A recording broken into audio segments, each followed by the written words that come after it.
আপুনিও গেছৰ বিভিন্ন সমস্যাত ভুগি আছে নেকি? গেছৰ সমস্যা কিদৰে ঘৰুৱা উপায়েৰে দূৰ কৰিব পাৰি জানেনে?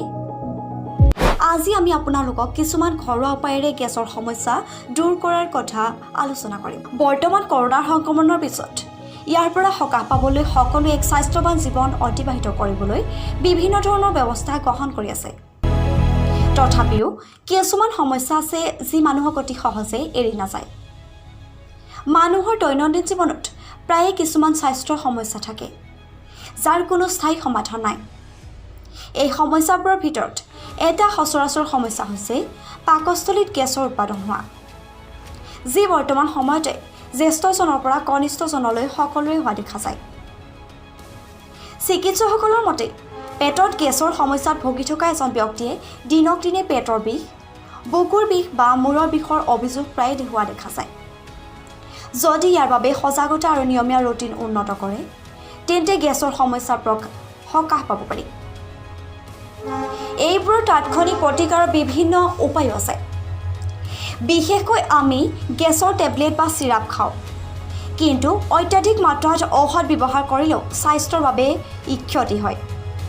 গতিকে কেইটামান ঘৰুৱা উপায়ৰ বিষয়ে জানো আহক, যিবোৰৰ পৰা আপুনি গেছৰ সমস্যাৰ সমাধান পাব পাৰিব। পেটত গেছৰ সমস্যাৰ পৰা সকাহ পাবলৈ আপুনি কেইটামান ঘৰুৱা উপায় অৱলম্বন কৰিব পাৰে। উপায় নম্বৰ 1, ৰাতিপুৱা গৰম পানী সেৱন কৰা। নিয়মীয়াকৈ গেছৰ সমস্যাত ভুগি থকাসকলে ৰাতিপুৱা সাৰ পোৱাৰ পাছত গৰম কুহুমীয়া পানী খোৱাত অভ্যাস কৰিব লাগে। গৰম পানী সেৱন কৰাৰ ফলত পেটত পৰিষ্কাৰ হোৱাৰ লগতে শৰীৰৰ পৰা অতি সহজে গেছ ওলাই যায়। উপায় নম্বৰ 2, এবিধ বিশেষ গুড়ি খাব। পাকস্থলীত গেছৰ সকাহ পাবলৈ ঘৰত থকা জিৰা গুড়ি, আজৱাইন, ক'লা নিমখ আৰু হিঙৰ গুড়ি মিহলি কৰি এটা মিশ্ৰণ প্ৰস্তুত কৰি ল'ব। তাৰ পাছত ইয়াক পানীৰ সৈতে দিনত 2 বাৰ মাত্ৰ 2 গ্ৰাম পাউডাৰ খাব। এনেদৰে খালে পেটত উৎপাদন হোৱা গেছ অতি সহজে আঁতৰ হ'ব। উপায় নম্বৰ 3, 1 চামুচ আজৱাইন বা জিৰা গুড়ি খাব। গেছৰ সমস্যাত ভুগি থকা লোকসকলে গৰম পানী খাবলৈ অসুবিধা পালে 1 চামুচ আজৱাইন বা জিৰা গুড়ি অলপ পানীত গৰম কৰি লৈ ভালদৰে উতলোৱাৰ পাছত পানীখিনি ঠাণ্ডা কৰি এটা পৃথক পাত্ৰত ৰাখক। তাৰ পিছত সেই পানী দুবাৰকৈ খাব পাৰে। উপায় নম্বৰ 4, ক'লা নিমখ।